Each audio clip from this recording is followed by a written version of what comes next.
The Type 99 Arisaka was a short bolt-action rifle. It weighed about 8 pounds, measured a little over 44 inches, and fed 5 rounds of 7.7 millimeter from a stripper clip. Yet it was not designed to win a rifleman a duel. It was built to end a problem the rifleman never saw: 2 calibers in one army. Riflemen in China had fired the old 6.5 millimeter and watched it fail at distance. Machine gunners already fed a heavier 7.7 millimeter round. Quartermasters sorted 2 kinds of ammunition into 2 kinds of crates. The new rifle was meant to erase that second crate. The requirement was narrow. The program was not. 8 or 9 arsenals took it up, including a car maker, plants in occupied Korea, and a factory in Manchuria, turning out rifles by the million. The rifle escaped its assignment. It never replaced the old 6.5 millimeter and fought beside it, from Guadalcanal to Okinawa, then passed into American attics and Korean rebuild lines. Every advantage it carried was paid for elsewhere. A more powerful round meant more flash and noise. A faster program meant a rifle that fell apart at the end. It was neither a stopgap nor a masterpiece held up for admiration. It occupied the space between them. It was a modern rifle handed to an army that had run out of the one resource modern rifles require, which is time. Its designers gave it a chrome-lined bore before almost anyone else thought to. They gave it sights meant to knock down aircraft. They gave it a bolt so simple a recruit could strip it in the dark. Then they asked their factories to build enough of it to re-equip an empire in the middle of a war, and the factories could not. That gap between the plan and the possible is the whole story. The Type 99 was meant to unify an army around a single cartridge. Instead, it became the clearest evidence of how divided that army's supply had become. The rifle that was supposed to simplify everything ended up complicating it further, and the men who carried it paid the difference in mismatched ammunition and misfired assumptions. There is a second reversal, and it took decades to surface. American soldiers who captured the rifle late in the war called it crude. They were often right about the rifle in front of them, because the rifle in front of them was one of the last ones built, thrown together by a collapsing industry. But the judgment stuck to the whole design. Years after the war, when an American gunsmith set out to blow an Arisaka action apart on purpose, the barrel gave way before the action did. The junk had been hiding some of the strongest steel of the war. How do you hand an army a better rifle without splitting it in half while you do it? That question sits under every chapter that follows. The answer will travel from Chinese battlefields to arsenal floors, from a carmaker's assembly line to the volcanic sand of Iwo Jima, through last-ditch workbenches, destructive test labs, Korean rebuild lines, and the collector tables where an intact early rifle now sits beside a nailed-together final one. The whole war visible in 2 examples of the same weapon. Chapter 1. The cartridge that failed a test no one wanted to give. The Japanese army trusted the 6.5 millimeter for 30 years. China taught it not to. The cartridge was the 6.5 by 50 millimeter, a semi-rimmed round that had entered service in the 1890s and reached its mature form in 1905 with the Type 38 rifle.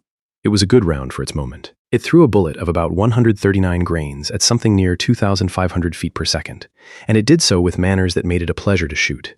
It recoiled lightly, which made it easy to shoot well. It burned cleanly and threw little muzzle flash, which made a hidden marksman almost impossible to place by eye. Its long, thin bullet flew straight and held its path through brush. For an army built around disciplined riflemen and careful shooting, the 6.5 millimeter suited the doctrine that had been written around it. There was even a quiet confession of its limits built into the supply chain. When the same 6.5 millimeter was fed into the Type 11 and later the Type 96 light machine guns, the Army found the standard rifle load, ran those guns hot and hard, and it issued a special reduced charge cartridge, marked to keep it separate, so the machine guns would function. A cartridge that needs a weaker version of itself to feed the automatic weapons is a cartridge already telling its owners something. That doctrine met a different war in China. From 1937, the Second Sino-Japanese War stretched Japanese infantry across distances and terrain the peacetime trials had not fully imagined. Fights opened at longer range, cover was heavier, and the same qualities that made the 6.5 millimeter pleasant began to look like limits. The light bullet shed energy at distance. Against an enemy behind earth and timber, its authority faded when it was needed most.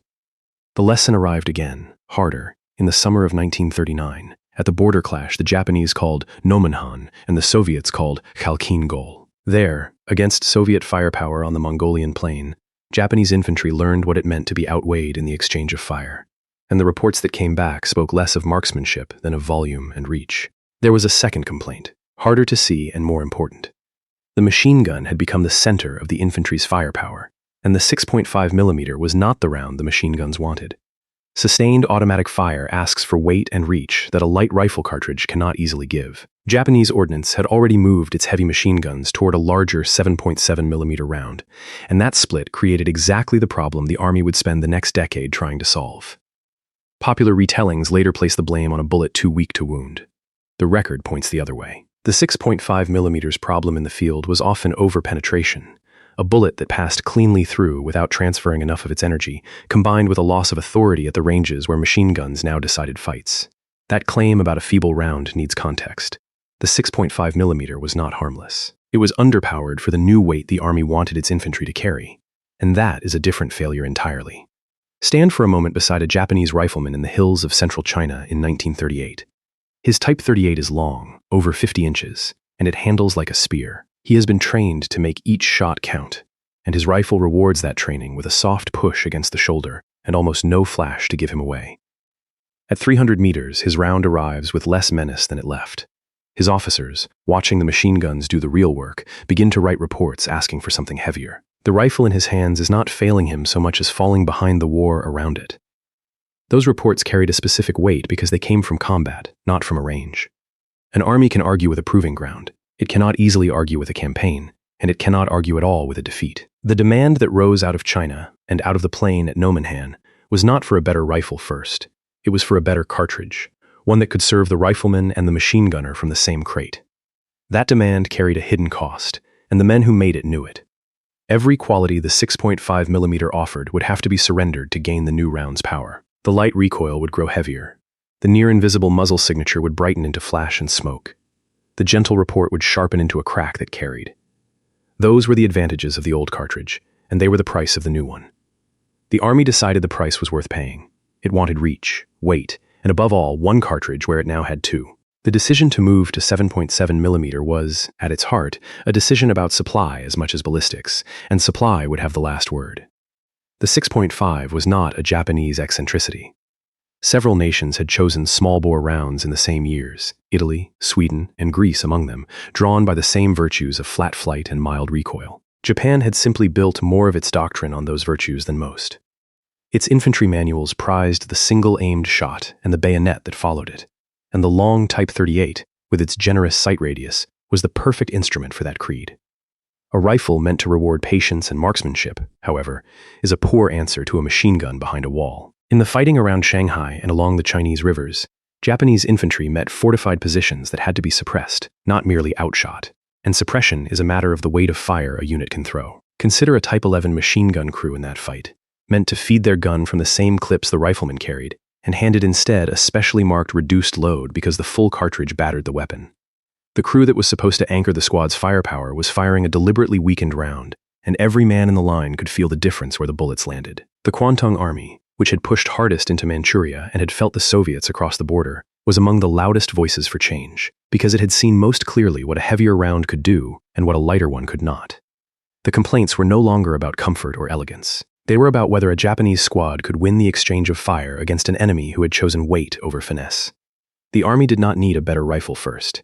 It needed a better cartridge, and that cartridge would drag an entire new rifle and an entire new industrial problem along behind it. Chapter 2. One round for every gun. The plan was elegant on paper. One caliber would feed the rifleman and the machine gunner from the same box. The idea was not new when the war made it urgent. A rimless 7.7 by 58mm cartridge had first been tested for a prototype infantry rifle as far back as 1919.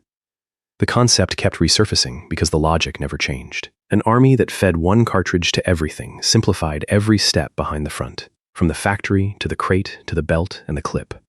The 6.5mm and the growing family of 7.7mm rounds pulled in opposite directions, and each year the pull grew more expensive. The 7.7mm itself had a foreign ancestor worth naming. Japan's heavier machine guns traced their caliber to the British .303, the round of the Vickers gun that Japan had studied and licensed, and that heritage is why a Japanese 7.7mm bullet shares the same diameter as a British one to this day. The Army had adopted a semi-rimmed 7.7mm for its Type 92 heavy machine gun and its aircraft guns, and once the heavy weapons had moved to the larger bore, the rifle was always going to be pulled after them. The trouble was that the 7.7mm did not arrive as a single clean answer. It arrived in stages, each one a compromise with the tooling and ammunition already in the field. In 1930, the Army designated a semi-rimmed 7.7mm ball cartridge, the Type 92, built around the heavy machine guns. In 1937 came a rimless version, the Type 97, made by trimming the Type 92 case rim down from 12.7 to 12.0 millimeters. In 1940, the rifle cartridge was finalized, a rimless round with a bullet of about 182 grains, leaving the muzzle near 2,400 feet per second. 3 cases, 3 compromises, 1 caliber that still could not quite agree with itself. Each of those steps solved a problem and created another. The semi-rim fed well in the belts of a machine gun and awkwardly in the box magazine of a rifle because a protruding rim can catch on the round beneath it. The rimless case fed cleanly in a rifle and required its own production line and its own gauges. The Army wanted commonality, and it kept manufacturing the very variety it was trying to eliminate. The 7.7mm light machine gun, the Type 99, was drawn up to share the rifle's rimless round, which was the plan working as intended. The older 7.7mm weapons, chambered for the semi-rimmed case, were the plan working against itself.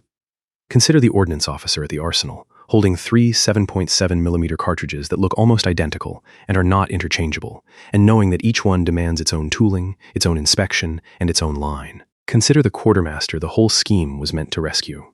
In theory, one day he would open a single kind of crate and issue it to every weapon in the company. In practice, he was now tracking a 6.5mm rifle round, a reduced charge 6.5mm for the light machine guns, a semi-rimmed 7.7mm, and a rimless 7.7mm, and he had to keep them from ever mixing. The dream that was supposed to empty his shelves had, for the moment, crowded them further. Popular accounts describe this as the moment Japan simply switched calibers. The record shows something slower and less certain. There was no clean switch, only a decade of half-steps, several different 7.7mm cases, and a plan that outran the industry meant to carry it out. That story of a decisive change needs restraint. The decision was decisive. The execution was anything but. The engineering itself was sound. The finalized 7.7mm rifle round was a capable cartridge, close enough in bullet diameter to the British .303 that it could use the same .311 to .312 inch bullets, and it delivered comparable energy. Against the 6.5mm, it was flatter across distance and hit harder at the far end. It gave the rifleman more of what the reports from China had asked for. Judged only as ammunition, the new round did its job. But a cartridge is never only ammunition.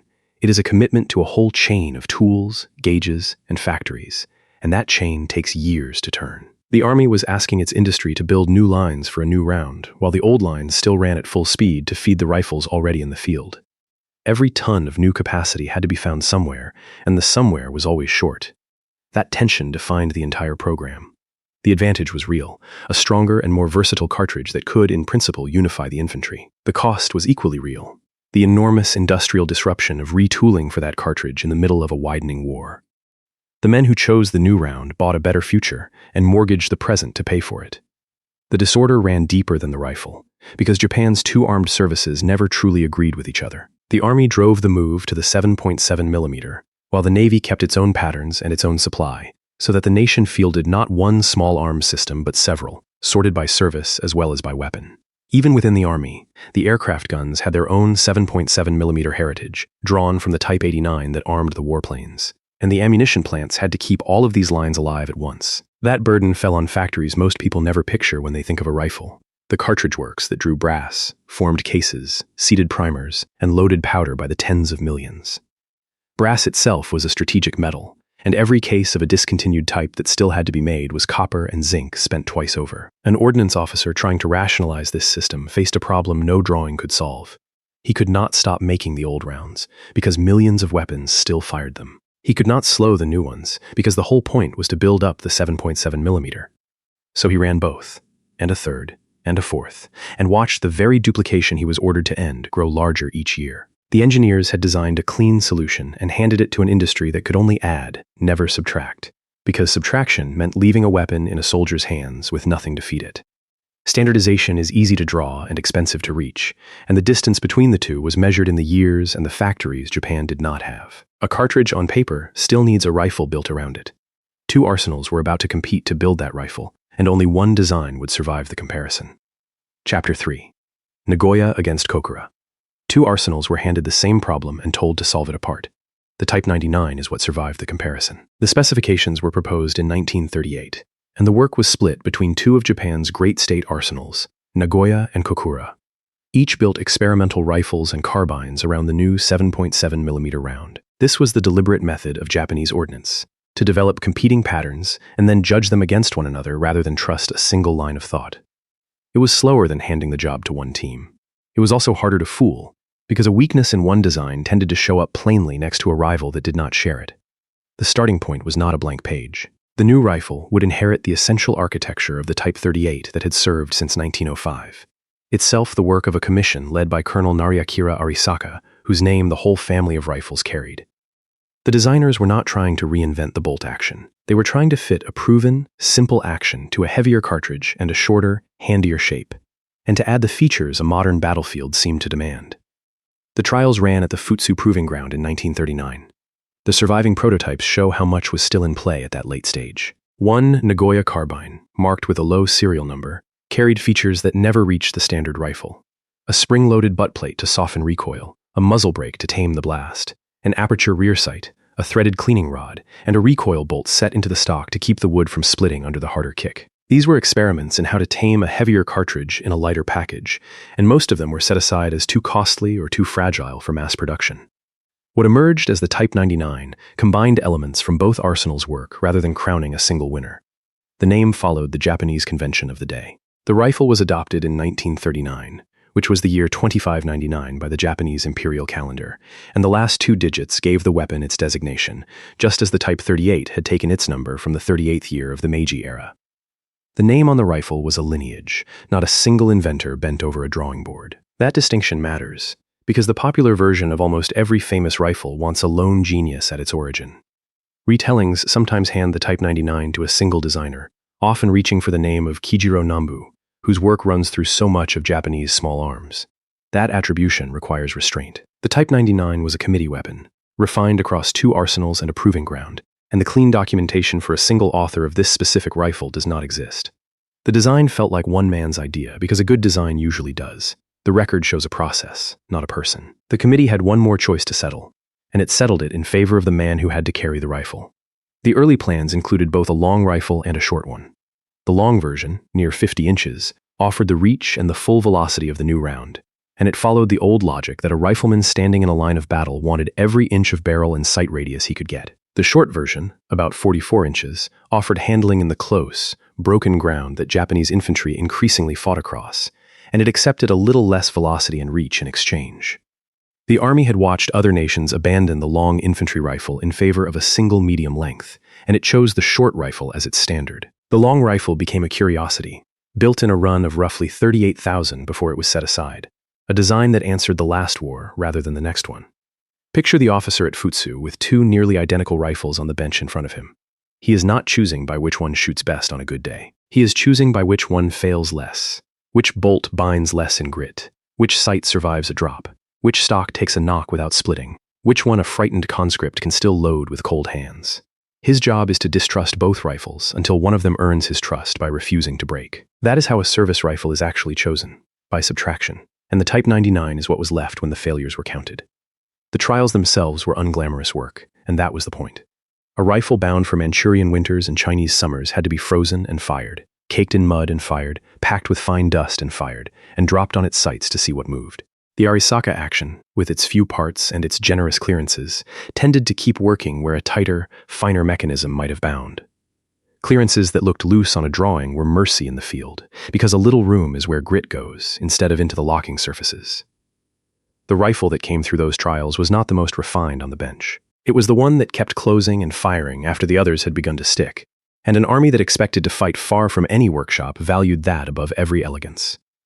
The choice of the short rifle carried its own ledger. A shorter barrel is easier to carry through jungle and to swing in a trench, and it protects less of the shooter from the muzzle blast of a full-power round. The short Type 99 handled better and flashed brighter and kicked harder than its long counterpart would have. The army bought handling and paid in blast and recoil, and it decided the trade favored the man moving through cover over the man lying prone on open ground. The design was settled by the end of 1939. On paper, it was a modern rifle, well suited to its cartridge and its ground. The way an army chooses a rifle says as much about the army as the rifle. Some nations handed the task to a single celebrated designer and lived with his judgment. Japan preferred the slower path of arsenals in competition and long trials at the infantry schools, where a rifle was carried, dropped, fouled, and fired until its habits were known. The Type 99 passed through that process in a form already stripped of ambition. The spring butt plate, the muzzle brake, the aperture sight, each promising thing from the prototypes was measured against the cost of making it 1,000,000 times over, and each was set aside when the cost proved too high. A muzzle brake tames recoil and doubles the blast and the flash, punishing the men on either side of the shooter. A spring butt plate adds parts that can break and seams where dirt can gather.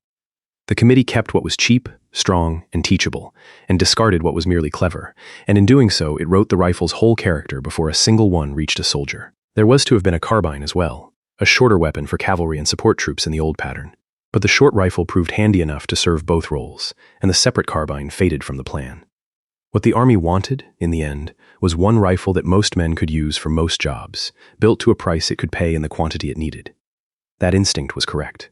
The tragedy was that the quantity it needed was more than the country could ever supply. But a rifle is not paper, and the Type 99 now had to be understood the way its user would understand it, as a machine that had to work in the hand, one motion at a time. Chapter 4. 5 rounds, 1 motion. A soldier could learn to run the Type 99 blind. Its bolt had almost nothing in it to go wrong. The cycle began with a stripper clip, 5 rounds held in a thin metal strip. The rifleman drew the bolt fully to the rear, seated the clip in the guides milled into the top of the receiver, and pressed down with his thumb. The 5 cartridges stripped free of the clip and stacked into the internal magazine against the pressure of the follower spring. He swept the empty clip away, or let the closing bolt flick it clear. That was the whole act of loading. A few seconds of practiced motion that a recruit repeated until his hands no longer needed his eyes. Driving the bolt forward began the part of the design that made the Arisaka what it was. The bolt carried 2 large locking lugs at its head, an arrangement inherited from the Mauser pattern that had shaped nearly every serious military rifle of the age. As the bolt ran home, a long claw extractor gripped the rim of the top cartridge and controlled it out of the magazine and into the chamber, so the round was held under command from the moment it left the stack until the moment it was thrown clear. As the handle turned down, the lugs rotated into their recesses in the receiver ring. Those 2 lugs, seated in solid steel, would carry the entire force of the cartridge when it fired. Everything the rifle could survive, it survived because of how those lugs were cut and hardened. The Type 99 cocked as the bolt closed, rather than as it opened. That choice traded a slightly stiffer push at the end of the stroke for a lighter, quicker lift when the bolt was first raised. In the mud and grit of the field, where a fouled action can turn a bolt handle into a pry bar, an easier initial lift was worth the stiffer close. It was a small decision, invisible to anyone who did not shoot the rifle, and it revealed a designer thinking about the worst day rather than the best one. The safety sat at the rear of the bolt as a large knurled disc. To set it, the shooter pressed the disc in with the heel of his palm and rotated it a fraction of a turn. It was operated by feel as much as by sight, a deliberate shape for a weapon that would often be handled in darkness or with numb fingers. That same knurled knob did a second job that few service rifles allowed. A soldier could disassemble the bolt with his bare hands, using the knob itself as the tool to hold the striker and spring while the parts came free, without a bench, a punch, or an armorer. Above the action rode a sliding dust cover, a stamped sheet of metal that moved back and forth with the bolt and was meant to keep grit out of the works. Beneath the receiver, a hinged floor plate closed the bottom of the magazine and could be opened to empty it in one motion. When the trigger broke, and it broke in the 2 stages a military trigger uses, a light take-up followed by a heavier release, the striker drove forward, the cartridge fired, and the bolt and receiver took the strain across those 2 locked lugs. Should a case ever rupture and spit gas backward, the action was designed to vent that gas away from the shooter's face rather than into it, a quiet safety feature that would matter more than anyone guessed. The rifleman lifted the handle, and the same motion that unlocked the bolt started the spent case moving, the extractor still holding its rim. He drew the bolt back, the case cleared the chamber, and the ejector flipped it clear of the rifle. He ran the bolt forward again, stripped a fresh round from the magazine, locked the lugs, and the rifle was ready. 5 times through, and then the empty clip, and the whole cycle began again. One fitting hung below the muzzle that had nothing to do with the firing cycle and everything to do with doctrine. The Type 30 bayonet, a long, slender blade nearly as old as the Arisaka line itself, locked onto a lug beneath the barrel and turned the rifle into a spear more than a foot longer than the man's reach without it. Japanese infantry doctrine placed great weight on the bayonet in the close assault, and every Type 99 was built and balanced to carry that blade. Fixing it shifted the rifle's point of impact slightly, as the added weight at the muzzle changed how the barrel whipped when the shot broke, a small effect the marksman learned to allow for. The blade was a reminder of what the army still believed a rifle was for. It was not only a machine for launching bullets at distance. It was also the shaft of a spear for the moment when distance closed to nothing, and the Type 99 was designed to be both without asking the soldier to choose in advance. What stands out in that description is how little there is to describe. The Arisaka bolt is among the simplest of any major rifle of the war, built of few parts and strippable without tools. A soldier could break it down, wipe it, and reassemble it with cold or wounded hands, in a hole, at night, without a bench or a manual. That simplicity was not crudeness. It was a decision about who would use the rifle and under what conditions, and it was the right decision for an infantry that would spend the war far from any armorer. The dust cover is where simplicity and reality parted company. In theory, it protected the action from the dirt of the field. In practice, many soldiers removed it and left it behind. Popular accounts treat it as a clever feature. The record shows a divided verdict. The cover rattled against the receiver as the rifle moved, and a rattle is a sound, and a sound in the dark is a location. Men who valued silence more than dust protection simply took it off. The feature that was meant to help sometimes announced the man it was protecting, and he chose quiet over cleanliness. That exchange ran through the whole rifle. Its simplicity made it rugged, teachable, and forgiving, qualities an army fighting on remote islands would come to depend on. The same simplicity meant the Type 99 went without the refinements a richer army might have added, the finer adjustments and comforts that cost money and machining time. The rifle gave reliability and gave up polish, and for the men who carried it into the Pacific, that was, on balance, a trade worth making. The mechanism was sound, honest, and well matched to its job. A few more of the bolt's habits are worth following, because they explain why soldiers trusted it.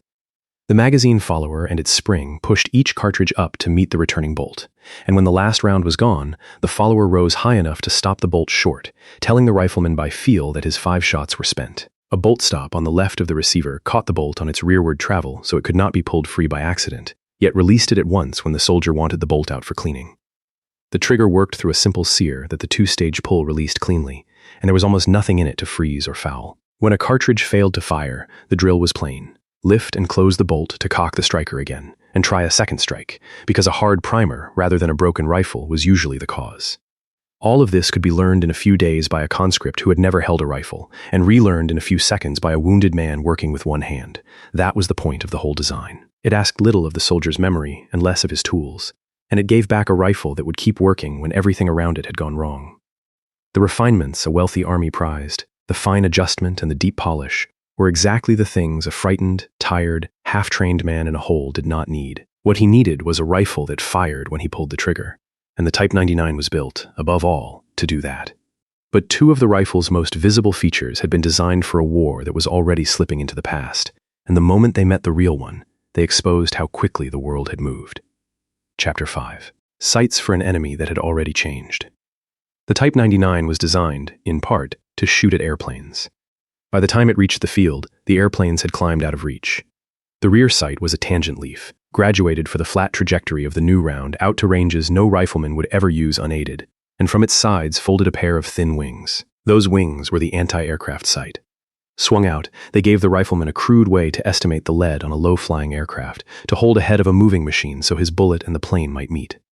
The front sight sat under protective ears, a simple post the shooter centered in the notch. The idea of massed rifle fire against aircraft came directly from combat experience in China, where Japanese infantry had faced relatively slow, fragile aircraft flying low enough that a curtain of aimed fire might plausibly bring one down. Against that enemy, a formation of riflemen firing together into the sky was not an absurd tactic, and it was not unique to Japan, for other armies had once drilled the same volleys.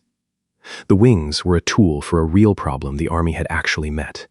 The problem changed faster than the sight could. The aircraft that Japanese infantry faced later in the war, especially American ones, flew higher and faster and carried armor the earlier machines had lacked.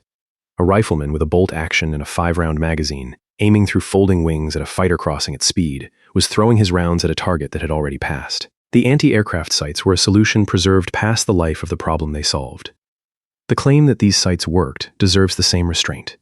They worked against the aircraft they were designed for, the slow machines of one theater in one decade.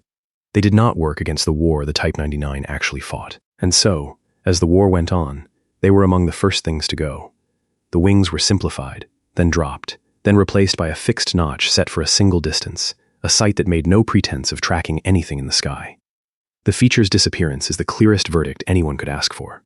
Below the barrel folded another feature with a mixed record, a light wire monopod. Swung down, it gave the prone rifleman a single leg of support to steady his aim, a poor man's version of the bipod that heavier weapons carried. It served a second, humbler purpose as well, lifting the wooden forestock off the sharp volcanic rock of the Pacific Islands so the stock did not grind itself apart on the ground. Like the dust cover, it was often removed, because a thin wire leg added weight and rattle for a benefit many riflemen did not think they needed. Set against those two backward-looking features is one that looked decades into the future. The Type 99 was among the first mass-produced service rifles in the world to carry a chrome-lined bore. Inside the barrel, a thin layer of hard chrome plating resisted the corrosion that ate ordinary steel in humid, salt-laden air, and it slowed the wear that erodes a barrel's accuracy over thousands of rounds. The process was not simple or cheap. It demanded careful preparation and plating of every bore, an extra step at a time when steps were exactly what a stretched industry could least afford. But the payoff in the Pacific was real. In wet heat, where a neglected bore could pit and rust in days, the chrome kept the rifle shooting when a plain barrel would have been eaten from the inside. It was an advantage the wealthiest armies of the world would not widely adopt for their own service rifles until long after the war, when the fouling and corrosion of jungle fighting taught them the same lesson the Japanese had already learned. The distance between those features is the strange truth of the rifle. Consider the same infantryman holding a single Type 99. In his hands is a sight built to fight the low, slow aircraft of the mid-1930s, and a barrel treated with a technology the United States would not put into general service until the meters 1601 near the end of the 1960s. The obsolete and the visionary were bolted to the same receiver, issued to the same man, on the same day. The rifle was behind its time and ahead of it at once. That contradiction cost something real. The engineering effort and the machining time spent on anti-aircraft wings and a folding monopod were effort and time not spent on greater output or simpler production. The chrome bore, for its part, was among the first refinements sacrificed when the factories fell behind, so that the very feature that best protected the rifle disappeared exactly when the steel around it was also getting worse. The rifle's best idea and its worst were both, in the end, treated as luxuries that a stressed industry would learn it could not afford. None of these features mattered in a warehouse. A rifle with a visionary bore and clever sights is worth nothing until it reaches a man who can fire it, and reaching enough men was the problem that would define the Type 99 more than any sight or barrel. The rest of the sighting system was as plain as the wings were fanciful. The rear leaf rode on a ramp and could be raised for distance, though the ranges stamped on it ran far past anything a man could hit unaided, an old habit from the days of massed volley fire at unseen formations. The front post sat between two protective ears that kept it from bending against a pack or a tree, and the shooter's whole task was to center that post in the notch and hold. There was no fine windage adjustment for the ordinary rifleman, because the army trusted its training and its ammunition more than it trusted a conscript turning tiny screws under fire. The chrome that lined the bore, meanwhile, drew on a real Japanese strength in plating and metallurgy, and it was applied not only to resist rust, but to hold the rifling sharp against the scrubbing of thousands of rounds. In a climate that turned a rifle green overnight and pitted a bore in a week, that lining was the difference between a weapon that still grouped and one that sprayed. The monopod, for its part, found more honest use as a rest against a log or a lip of rock than as the anti-aircraft aid its designers half imagined, and the men who kept it for that. Feature by feature, the rifle showed a mind torn between two eras, spending its cleverness partly on the war it expected and partly on the war it would actually meet. The bore looked forward, the sights looked back, and the soldier carried both into the same fight. Everything now depended on how many the factories could build, and on who those factories turned out to be. Chapter 6. The Carmaker That Built Rifles. America's production problem was building enough of a good rifle. Japan's problem was the same, and its solution was stranger and more scattered. The Type 99 was not built in one place by one maker. It was built across a web of arsenals and contractors that stretched off the home islands and into the empire, 8 or 9 production sites in all. The Great State Arsenal at Nagoya was the most prolific, turning out slightly less than 1.1 million short rifles on its own. Kokura Arsenal ran its own lines and supervised others, and the work reached out to private industry through firms like Howa Machinery and to smaller plants at places such as Izawa. Production reached beyond Japan entirely, to a plant at Jinsen in occupied Korea and to Mukden in Manchuria, so that a rifle stamped for the Japanese emperor might have been machined on soil his army had conquered. The strangest name in that web belonged to a company that did not make weapons at all. Toyo Kogyo, the firm that the post-war world would come to know as the car maker Mazda, built Type 99 rifles under Kokura's supervision from its works in Hiroshima. A concern founded to build machine tools and small vehicles, guided by its industrialist Jujiro Matsuda, was turned to cutting receivers and barrels for an infantry rifle. This is the kind of detail that recurs in every great wartime production story. the civilian factory bent to a military purpose, and in Japan's case, it reached a company whose name would later mean automobiles to the entire world. Each maker stamped its own mark on the receiver alongside the imperial chrysanthemum, so that a rifle carried the signature of the arsenal that made it. And those marks are how a collector still tells a Nagoya gun from a Kokura one at a glance. The scale of the effort shows in how the rifles were numbered. Serial numbers ran in blocks of 100,000, and when a block filled, a new series began, marked by a Japanese character prefix stamped alongside the number.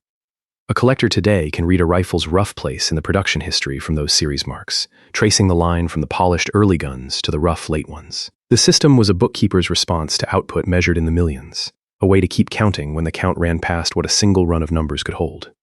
The total that count reached is, honestly, uncertain. Sources place overall Type 99 production somewhere between roughly 2.5 and 3.5 million rifles. That spread is not a failure of research so much as a fact about a defeated country whose records were scattered, destroyed, or never fully kept in the last chaotic year of the war. The honest figure is a range, not a point, and any single number offered with confidence should be treated with suspicion. That famous total needs context, because the industry that produced it came apart before it could tally its own work. Behind the numbers were people, and the people were increasingly not the skilled armorers of peacetime. Picture a machinist on a converted line at Toyo Kogyo, cutting the receiver of a rifle he would never carry, working to tolerances set by an arsenal he had never seen, as raw material grew scarcer and the demands grew louder. The men and women feeding these factories were building weapons faster than their supply of good steel, sharp tooling, and trained hands could keep pace with. The very metal changed under them. The good alloy steels of the early rifles, with their nickel and their careful heat treatment, gave way to plainer carbon steels as the blockade tightened and the strategic metals went to aircraft and warships. The output was enormous, and the ground under it was eroding the whole time. Spreading the work so widely raised the ceiling on production and lowered the floor on consistency. A rifle from early Nagoya and a rifle from a late colonial line might share a blueprint and little else in finish or fit. The dispersal had a strategic logic, since scattered plants were harder to destroy from the air than a single great works. But it also meant that quality now depended on which factory, which year, and which supply of steel a given rifle happened to be born into. The empire had traded uniformity for volume, accepting that rifles made across borders, by different hands, under different pressures, would vary in quality as long as they came off the lines in quantity. That trade kept the numbers climbing. It also planted the unevenness that would later let a single bad example stain the reputation of every good one. And here, the whole program met its central failure. For all its arsenals, its conscripted carmaker, and its millions of rifles, Japanese industry could not build the Type 99 fast enough to do the one thing it had been designed to do. It could not replace the 6.5mm rifles already in the hands of the army. The old Type 38 stayed in service by the millions, because there was no possible way to swap every rifle in a wartime army for a new one while that army was fighting for its life. That was the trap closing. The rifle built to unify the infantry on a single cartridge could not be produced quickly enough to unify anything. Instead, it was fed into the war alongside the very rifle it was meant to retire, and the dream of one crate for every gun died on the factory floor. The people who built these rifles changed as the men went to the front. Skilled machinists were replaced by students, by women drafted into the plants, and by workers pulled from trades that had nothing to do with guns, all trained quickly and pressed hard. They worked under a sky that grew more dangerous each month as American bombers reached the home islands and the arsenals themselves became targets. Kokura, one of the great centers of the work, would end the war marked for a fate few of its workers could have imagined, listed as the primary target for the second atomic bomb, and spared only when cloud and smoke hit it on the morning it was meant to be struck. The war the rifles were built to fight had come home to the benches that built them. Material grew as scarce as skill. Nickel, chromium, and the other elements that made a tough alloy steel were needed for engines, armor, and warship plate, and the rifle stood far down the line for them. Coal, machine tools, and transport were all short, and a plant in Manchuria or Korea could be cut off from the home islands by a single interruption of shipping. Every rifle that came off a line in the last 2 years was a small victory against shortage, and it carried the marks of that struggle in its rougher steel and its plainer finish. The arsenals were not failing through carelessness. They were being strangled, slowly, and still turning out rifles by the tens of thousands. And the wonder is less that the late guns were crude than that they existed at all. Millions of completed Type 99s were about to reach the front and make the Army's supply problem not simpler, but worse. Chapter 7. The Second Caliber. The Type 99 was built to replace the 6.5mm. Instead, it doubled the problem it was meant to solve. The arithmetic was simple and merciless. To retire the old cartridge, the Army would have had to replace every Type 38 rifle, every Type 44 cavalry carbine, and every 6.5mm machine gun in service, all at once, faster than combat destroyed them and faster than new units formed. No industry on Earth could have done that for a force fighting across China, Southeast Asia, and the Pacific at the same time. So the old rifles stayed, in the millions, and the new rifles arrived, in the millions, and the Army that had wanted one cartridge now fielded 2 rifle rounds where it had meant to field 1. The machine guns only deepened the split. The light machine guns still included the 6.5mm Type 11 and Type 96, while the heavy Type 92 fed its semi-rimmed 7.7mm and the newer Type 99 light machine gun fed the rimless one. An infantry company could easily contain 3 or 4 cartridge types that could not be freely swapped, each demanding its own resupply. Timing made the split worse. The Type 99 reached frontline units mostly from 1942 onward, well after the war's early campaigns. That meant the fighting on Guadalcanal, early in the Pacific War, was carried largely on the old 6.5mm, while the harder later battles at places like Saipan, Peleliu, Iwo Jima, and Okinawa saw far more of the new 7.7mm. Units were equipped with whatever the pipeline had delivered when they were raised or refitted, and the pipeline delivered unevenly. 2 rifles, 2 calibers, mixed across the same theaters and sometimes the same island and sometimes the same division. Now follow the consequence down to the man who had to live with it. A supply sergeant on a Pacific island received ammunition and had to match it to the weapons of the men around him. He could not hand a crate of 7.7mm to a squad carrying Type 38s, and he could not feed a Type 99 with the 6.5mm that the next squad needed. He had to sort, label, and track the rifle cartridges and the machine gun rounds. And he had to be certain, under fire and in the dark, on an island where resupply might never come again, that the right ammunition reached the right hands. A single mistake meant a rifle that would not fire when the man behind it needed it most. On an isolated garrison, cut off by sea and air, that mistake could not be corrected by the next convoy, because there was no next convoy. That is the true cost of a caliber change made halfway. The whole point of the 7.7mm program had been to empty exactly that sergeant's shelf, to leave him with one kind of crate and one kind of worry. The program's failure filled the shelf instead. The rifle designed to simplify supply became, in the field, a standing complication, one more thing to sort and one more way for the chain to break. The confusion could reach inside a single formation. A division raised and equipped over several years might hold older units still carrying the 6.5mm beside newer ones issued the 7.7mm, so that the quartermaster's nightmare was not only between divisions but within one. On a cut-off island, where every round that would ever arrive had already arrived, a shortage of one caliber could not be made good by a surplus of the other. Men with full-power rifles and empty pouches stood beside men with ammunition that would not fit, and no amount of courage could load one rifle with the other's cartridge. It was the kind of failure that never appears in a tally of production, because on paper, the rifles and the rounds all existed. They simply existed in the wrong proportions, in the wrong places, at the wrong time, which is the truest description of the whole 2-caliber war. The popular version of this story often says that Japan switched to the 7.7mm. The record shows the switch was never completed. The Type 99 did not replace the 6.5mm. It joined it.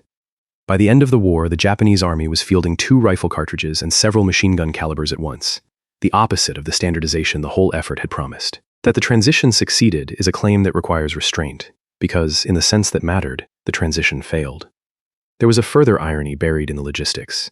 Because the Type 99 was newer and produced later, a unit's rifles could actually signal something about when and where it had been formed and supplied. The old rifle marked the veterans of the early war and the garrisons of quiet fronts. The new rifle marked the later formations and the hard late battles. The 2 calibers were not only a supply headache, they were a rough map of the war's own chronology, printed across an army in the ammunition it carried. The men who carried the new rifle did gain something for all this trouble.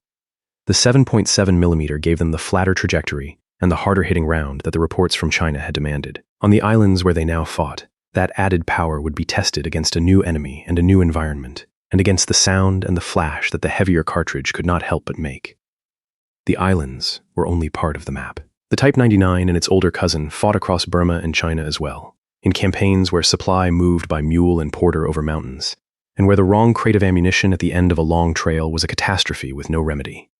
And as the war closed in on Japan itself, the rifle took on one last role its designers had never intended. Facing the prospect of invasion in 1945, the authorities began arming the home islands for a defense to the last, raising volunteer units of civilians and handing out whatever weapons could be found. Type 99s among them, alongside far older rifles, bamboo spears, and improvised arms. A weapon built to modernize a professional army was now being pressed into the hands of school teachers and farmers preparing to meet tanks and Marines on their own beaches. That final image captures the whole predicament. There were never enough modern rifles to equip the field army properly, and yet the same rifle was being scattered thinly across a civilian militia that could not have stopped what was coming. The two calibers, the shortages, the mismatched crates, all of it reached its extreme in a nation trying to arm everyone at once with an arsenal it had never managed to standardize. The Type 99 had been meant to simplify an army. It ended the war being handed to people who were not an army at all, in a country that had run out of every resource except the will to keep fighting. The advantage the army had bought at such logistical cost was about to be weighed, round by round, in the worst conditions the Pacific could offer. Chapter 8. What the round could actually do. The title over this story promises a rifle punching through tanks. The evidence asks for restraint. Start with what the 7.7mm could genuinely do. In its armor-piercing form, the Type 92 loading drove a hardened bullet of about 162 grains at roughly 2,700 feet per second. A round like that could defeat thin steel plate, the skin of an aircraft, and the light armor of an unarmored or lightly armored vehicle at close range. The Army fielded a whole family of 7.7mm loadings: ball for general use, armor-piercing for hard targets, tracer to mark fire, and incendiary, intended in part for the aircraft the anti-aircraft sights were meant to engage. Against soft and lightly protected targets, a 7.7mm armor-piercing round was a real threat, and a machine gun feeding it could do meaningful damage to trucks, aircraft on the ground, and equipment. What it could not do was punch through a tank. The armor of a fighting tank, even a light one, was measured in tens of millimeters of hardened steel, and no rifle-caliber bullet of the war could reliably defeat it. Popular retellings compress the round's real ability against thin plate into a claim about tanks, and the compression is where the truth is lost. The record supports light armor at short range, and no more. That is the honest ceiling of a 7.7mm round, and it is worth stating plainly, because the exaggeration does the rifle no favors and the truth is impressive enough. The weapons that actually threatened armor in Japanese infantry hands were not rifles at all. The genuine anti-armor tools were the 20mm Type 97 anti-tank rifle, which could pierce roughly 30mm of steel at 250 meters, and a family of shaped charge grenades and mines, including rifle grenades that claimed penetration figures near 70 and even 98mm, along with hand-placed lunge mines and satchel charges carried directly against a tank's hull. Those were the answers to armor, and many of them asked a man to get close enough to a tank to touch it, which is a kind of courage the rifle never demanded. The Type 99 was not among the anti-tank weapons, and it was never meant to be. There is a related myth about the wound the round made, worth settling in the same breath. The 7.7mm was a conventional full-power bullet, and against a man it behaved like the other rifle rounds of the war, tumbling and yawing once it struck tissue, and giving up its energy inside the target rather than passing straight through as the lighter 6.5mm so often did. That was, in fact, part of why the Army had wanted it. A heavier, larger bullet that transferred more of its force was more likely to put an enemy down than the slender 6.5mm that could drill a clean hole and leave a man still on his feet. Nothing about it was exotic, and nothing about it was mysterious. It was a competent, full-power cartridge doing the ordinary, terrible work such cartridges do, no better and no worse than its allied counterparts. So the rifle's real fight was the one every infantry rifle fights, against other men, and there the 7.7mm power came bundled with a price. Set the new rifle beside the old one it served with. The 6.5mm Type 38 burned its powder so cleanly and threw so little flash that a Japanese marksman firing it in shadow could be almost impossible to locate, and Allied troops came to speak of an enemy whose rifles seemed to make no smoke. The 7.7mm Type 99, throwing a heavier charge behind a heavier bullet, produced more flash, a sharper report, and more recoil, and that recoil pressed harder against soldiers who were, on average, smaller and lighter than the men they fought. The added power the Army had wanted came stapled to a larger signature that gave the shooter away. Stand beside a young Marine on Okinawa learning that lesson in reverse. When the fire came from an old 6.5mm rifle, there was often little flash and little smoke to mark its source, and finding the shooter meant guessing at an almost silent muzzle in the brush. When it came from a 7.7mm Type 99, the flash and the crack gave a bearing, a direction to answer with a grenade or a burst. Now stand for a moment on the other side, beside the Japanese rifleman himself, told to hold a ridge with a bolt action against an enemy who answered every shot with a weight of fire he could not match. His rifle was accurate, strong, and honest, and it was still one carefully aimed round against many. The newer, more powerful rifle was in this narrow sense easier for its enemies to fight because it announced itself in a way the older, gentler cartridge never had. Power and stealth pulled against each other, and the Type 99 had been built to favor power. That is the trade-off the whole 7.7mm program had chosen, now written in muzzle flash. The heavier round reached farther and hit harder, exactly as intended, and it paid for that reach with a brighter signature and a stiffer kick. A rifleman gained the ability to strike with more authority at distance. He gave up some of the concealment that had made his predecessor's rifle so hard to answer. Every advantage the cartridge carried was paid for somewhere, and here it was paid for in the light and the noise of its own firing. The rifle's numbers repay a closer look, because they place it exactly. The 7.7mm sat in the same class as the Allied rounds it faced, close to the British .303 it had borrowed its bullet from, and not far below the American .30-06. A full-power cartridge by any measure, and a match for the rifles across the line. What set the fight apart was rarely the cartridge, and almost always the rifle around it and the doctrine behind it. For a bolt-action firing, one aimed shot could not answer a semi-automatic firing 8, whatever the caliber. Where the Japanese rifleman did hold an edge, he held it through concealment and patience rather than firepower. Japanese snipers in the Pacific earned a hard reputation, lashing themselves into trees and waiting motionless for hours, and the near-flashless older cartridge served that trade better than the newer one. American troops learned to answer a suspected sniper not by finding him, but by drenching his likely tree with fire, a method that spent ammunition freely because the men who could afford to spend it had won the deeper argument the Type 99 was built to settle. As for the promise in the title, the confusion is easy to see once it is named. A hardened rifle bullet that can pierce a sheet of vehicle plate or the skin of a parked aircraft is impressive, and in the retelling, the plate becomes armor and the vehicle becomes a tank, until a modest and real capability has been inflated into an impossible one. The honest account is smaller and steadier, and it does the rifle more credit than the myth. There was one more cost coming, and it had nothing to do with ballistics. The rifle's reputation was being written in American after-action reports and in the hands of soldiers who examined captured examples. What those soldiers increasingly held was not the fine early rifle of 1940. It was the product of an industry that had begun to break, and the rifles coming off the late lines were about to hand the Type 99's critics all the evidence they thought they needed. Chapter 9. The rifle falls apart on the bench. The early Type 99 was among the best-made rifles of the war. The last ones were built by an empire out of everything except orders. The decline can be read almost as a checklist of features removed, year by year, as the war turned against Japan. The sliding dust cover, always a marginal benefit, was among the first to go, deleted from many rifles from around 1943. The anti-aircraft wings on the rear sight were simplified and then dropped, replaced by a plain fixed notch set for a single battle range. The folding monopod disappeared. The cleaning rod was often left out, and the chrome lining that had made the early bore so resistant to corrosion was abandoned in the late war, leaving plain steel barrels behind exactly where the humidity was worst. The finish went the way of the features. Early rifles wore deep, even bluing, and showed a tight fit of wood to metal that a craftsman would recognize. Later, rifles showed thinner, grayer surfaces, then bare metal with visible tooling marks left where a polished surface used to be. Stocks grew rougher and less carefully shaped, and sometimes came in two pieces spliced together to save a scrap of seasoned timber. The care that had gone into fit and finish was exactly the kind of care a collapsing industry could no longer spend, and its absence showed on every surface of the rifle. At the very end came the rifles that earned the reputation, the substitute standard and last-ditch guns of 1945. On these, the compromises stopped being cosmetic. Sights became a fixed aperture or a simple notch with no adjustment at all. Bolt handles were welded rather than forged from a single piece. Butt plates were sometimes plain wood, held on with nails, on a rifle still expected to fire a full-power cartridge.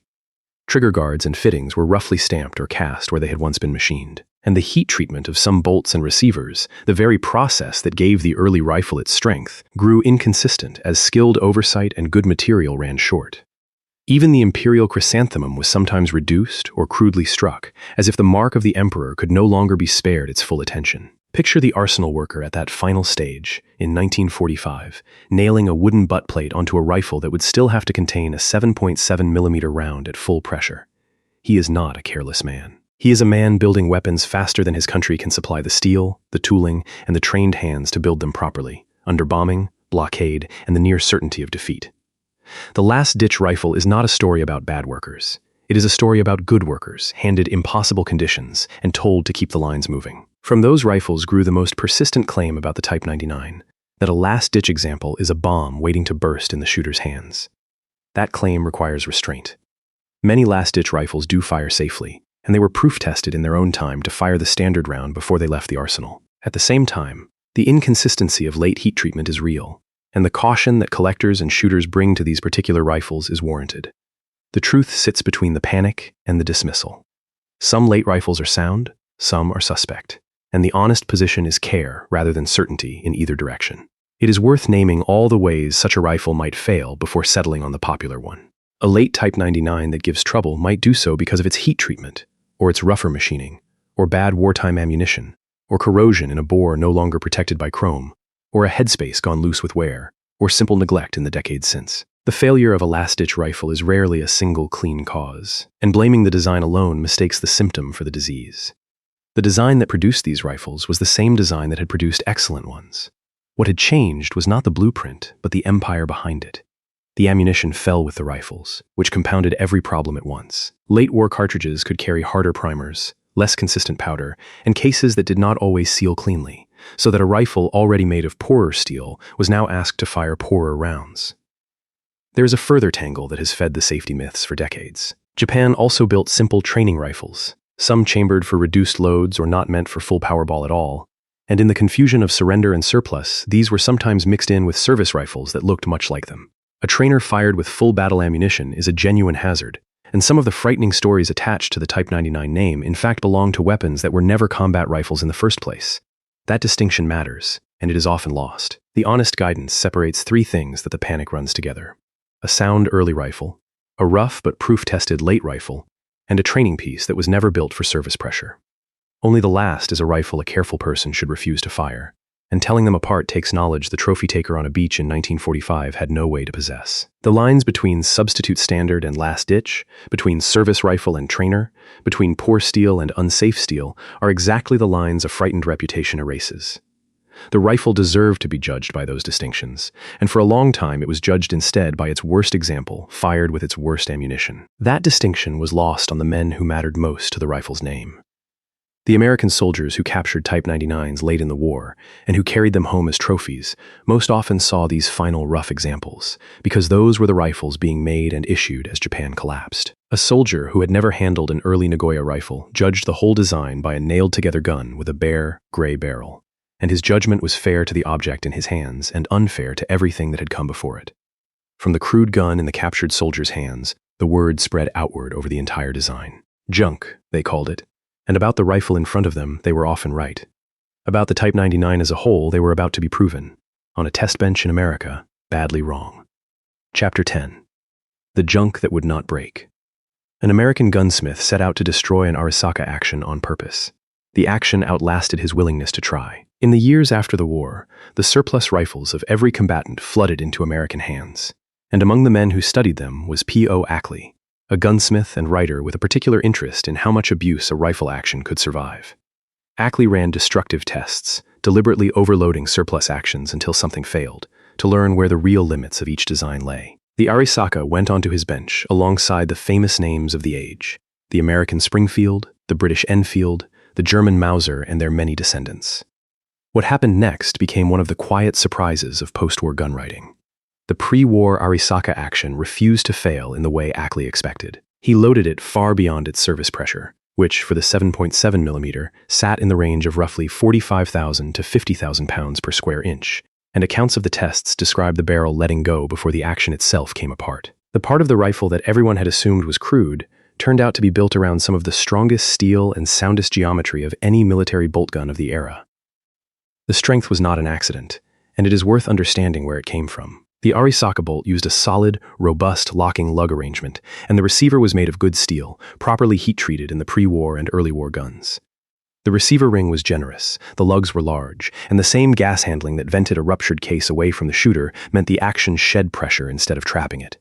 There was no cleverness to it, no delicate refinement. There was simply a large, strong lug seated in a large, strong receiver, hardened correctly, with a generous margin over what the cartridge actually demanded. The simplicity that had looked like cheapness was the same simplicity that made the action so hard to break.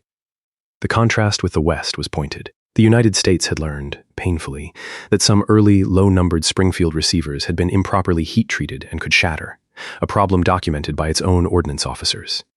The plain Japanese rifle, dismissed by the same nation's soldiers, was found under test to have the very quality the prouder rifle had sometimes lacked. Exact figures from these tests must be handled with restraint, because they come down to us through gun-writing accounts rather than controlled laboratory records, and the numbers vary from telling to telling.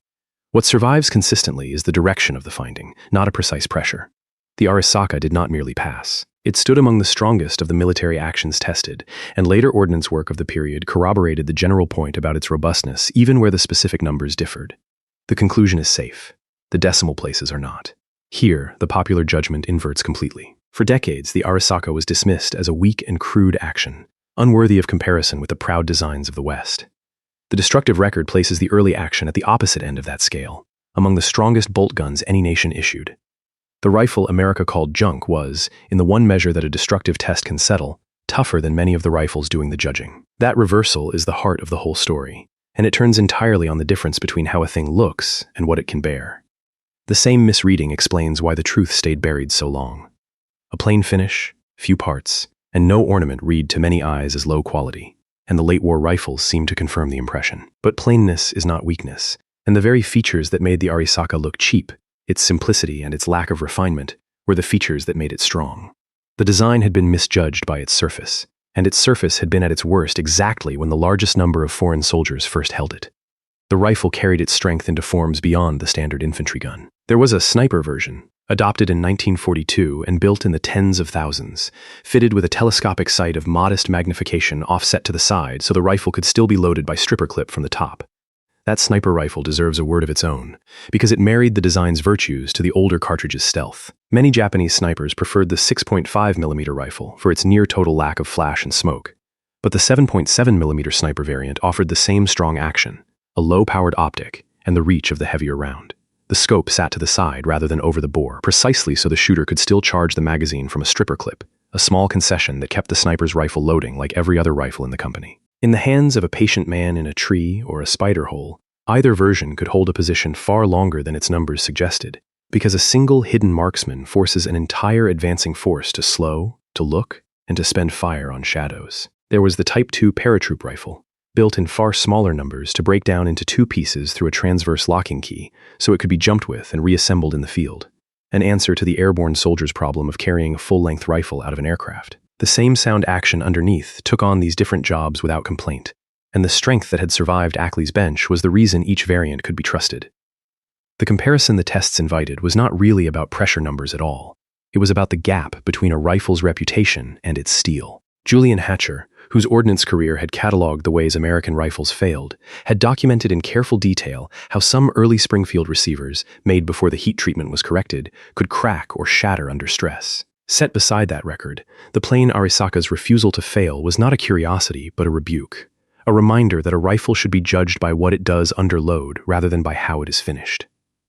There is one more thread worth pulling, because it shows where the design was heading. Japan had begun work on a self-loading rifle late in the war, a domestic answer to the American semi-automatic that had so outmatched the bolt action in the field, and the effort drew directly on the Arisaka's proven action. Only a small number were ever made before the surrender ended the program, but their existence shows that Japanese ordnance understood the real lesson of the Pacific. The problem had never been the strength of the rifle. It had been the rate of fire and the rate of production, the two things a bolt action and a broken industry could not deliver. The strong, simple action that survived Ackley's overloads was ready to carry the country into the self-loading age. The country simply ran out of war before it could get there, and the last full expression of the design remained the bolt action that had been asked to do too much for too long. The rifle that America underrated was about to outlive the empire that built it. The war ended, Japan surrendered, and the Type 99 did not go quietly into museums. It went, by the hundreds of thousands, into new hands, new wars, and new calibers, disarmed of one nation's emperor and pressed into the service of others. Chapter 11. Ground mums and rechambered barrels. The war ended, and the Type 99 did not. It was stripped of its emperor and rearmed for other men's wars. The first mark of the ending was made on the rifle itself. Stamped on the top of the receiver of the early guns was the imperial chrysanthemum, the 16-petaled flower that signified the weapon was the property of the emperor. In the surrender and occupation of 1945, that symbol was very widely ground off, defaced before the rifles passed out of Japanese hands so that the emperor's mark would not be carried home as a trophy by foreign soldiers. Some rifles were ground at the arsenals under the surrender authorities, others in the field, and the result was the same, a smear of bare metal where the flower had been.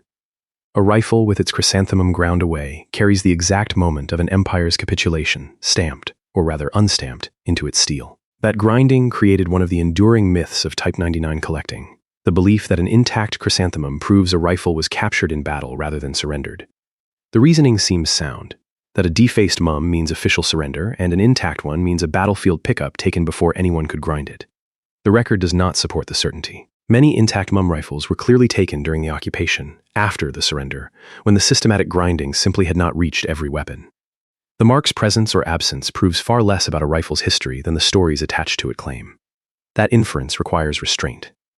A second myth grew from the wood rather than the steel. Collectors sometimes see a late-war stock made in two pieces and read it as a duffel cut, a rifle sawn apart to fit a soldier's bag for the voyage home. Often it is nothing of the kind. Late production deliberately built forends as separate pieces to conserve timber, joined at the barrel band, so the seam that looks like a field modification was in fact how the rifle left the factory. That claim, too, requires restraint. Hundreds of thousands of these rifles came to the United States as bring-back trophies, many with capture papers signed by an officer, carried home by returning servicemen as the physical proof of where they had been. For a generation, the Type 99 sat in American closets and over American fireplaces as the most common souvenir of the Pacific War, a defeated enemy's rifle in a victor's house.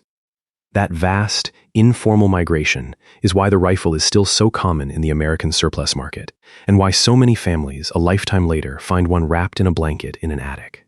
The rifles that stayed in Asia found harder work. During the Korean War, under American supervision, a large number of Type 99s were rebuilt at the Tokyo Arsenal and rechambered to fire the American .30-06 Springfield cartridge, with their magazine wells lengthened to accept the longer round, so that a former enemy's rifles could arm allies against a new one. The figures that survive put this at roughly 126,500 short rifles and about 6,650 long rifles converted.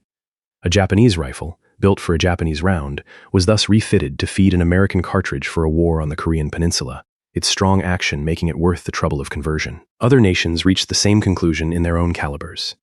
In China, Type 99s were converted to fire the 8mm Mauser round and later the 7.62 by 39mm cartridge, some using barrels taken from Sex rifles. Thailand converted examples to .30-06 in the early 1950s. And in the civilian world, as surplus rifles sold for a few dollars apiece in the 1950s and 60s, countless Type 99s were sporterized, their military stocks cut down and their actions rebarreled and rechambered for hunting cartridges, precisely because the underlying action was strong enough to trust with new and sometimes more powerful rounds. The rifle's strength, unrecognized during the war, became the reason it was worth rebuilding after it. Each of those second lives carried a cost that only became clear later. Every rifle rechambered, sporterized, or ground of its markings was a rifle altered away from what it had originally been.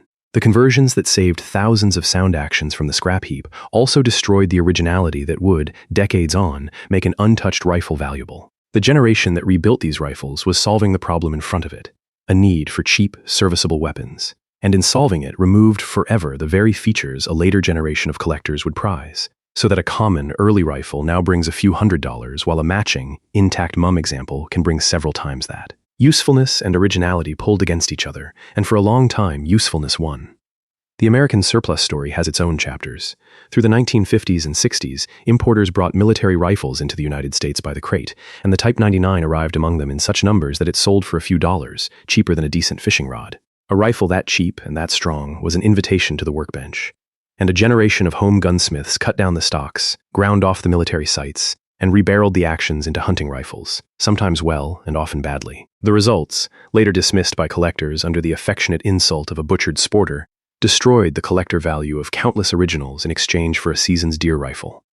Only later, when the supply of untouched examples had thinned, did the market turn and begin to prize what it had once carved up.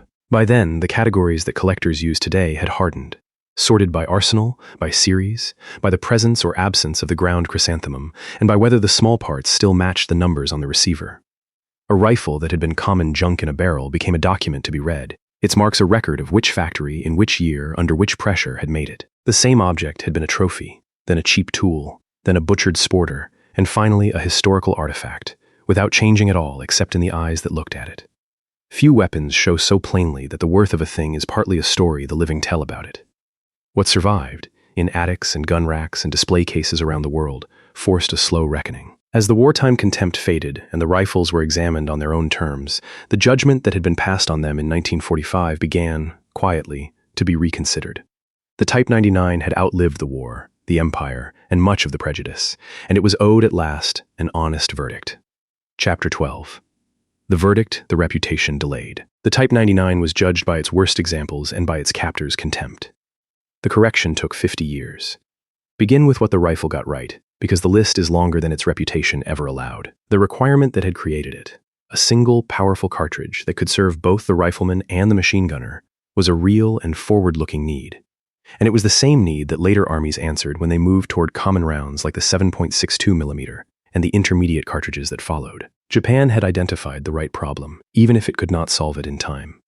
Its chrome-lined bore, dismissed or ignored at the time, was vindicated decades later when the wealthiest army in the world, taught by the fouling and corrosion of its own jungle war, adopted chrome lining for its service rifles. And its action, called crude by the men who captured it, was confirmed by destructive testing to be among the strongest of the war. The rifle's failures, set honestly beside those successes, were not failures of design. They were failures of timing and of industry. The Type 99 was adopted too late to be produced in the numbers that could have replaced the old rifle before the war consumed the chance. It was built by an industry that could not, in the end, supply the steel, the tooling, and the skilled hands its own design deserved. And it was fielded beside the very cartridge it had been created to retire, so that its greatest purpose, the unification of the infantry's ammunition, was the one thing it could never achieve. The reassessment did not come from the men who fought the war. It came later, from historians, collectors, and shooters who could hold an early rifle and a late one side by side and ask what each actually was. They found a design whose instincts had been sound and whose execution had been strangled, and they began to separate the two in a way the wartime verdict never had. The universal cartridge idea that Japan reached for and missed became ordinary in the armies that followed, first with full-power rounds shared between rifle and machine gun, then with the intermediate cartridges that reshaped the infantry squad. The chrome-lined bore that seemed an odd extravagance in 1940 became a standard expectation, adopted at last by the very army that had once dismissed the rifle carrying it. Even the plain, strong action found its admirers among gunsmiths who understood that a receiver which shrugs off an overload is worth more than one that merely looks refined. None of this rescued the Type 99's wartime record, which remained what it had always been, a rifle that could not be built fast enough and could not standardize an army in time. But it corrected the caricature. The rifle had been ahead of its moment in metallurgy and behind it in sights, sound in concept and betrayed by circumstance. And the single word that had followed it for 50 years fit only the last and worst of what it had been. The popular verdict, the single word junk, is the one claim the evidence most clearly refuses. That judgment was formed from the last-ditch rifles, the roughest products of a dying war economy, and then stretched backward over a design that had begun as one of the finest bolt-action rifles any nation made. The junk was real, but it was a symptom of a collapsing industry, not a verdict on the rifle. To call the Type 99 junk is to mistake the condition of 1945 for the quality of the design, and that mistake took 2 generations to fully undo. The correction can be read on any collector's table today. There sits an early Nagoya rifle, deeply blued, tightly fitted, its chrysanthemum intact, its bore bright with chrome, and beside it a 1945 last-ditch gun, bare metal and rough wood, a wooden butt plate held by nails, its markings ground away. The 2 rifles share a name and a design and almost nothing else.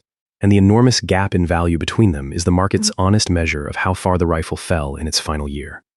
The whole war is visible in those 2 examples of the same weapon, the empire's ambition and the empire's collapse, side by side. Stand one last time beside the man who has to weigh them, a collector deciding what each rifle is worth. He is doing, at a table in peacetime, what the Proving Ground officer did at Futsu in 1939, judging the rifle by what it truly is rather than by what it is said to be. The early rifle tells him what Japan intended, a modern weapon ahead of its time in the steel of its action and the lining of its bore. The late rifle tells him what Japan could actually manage at the end.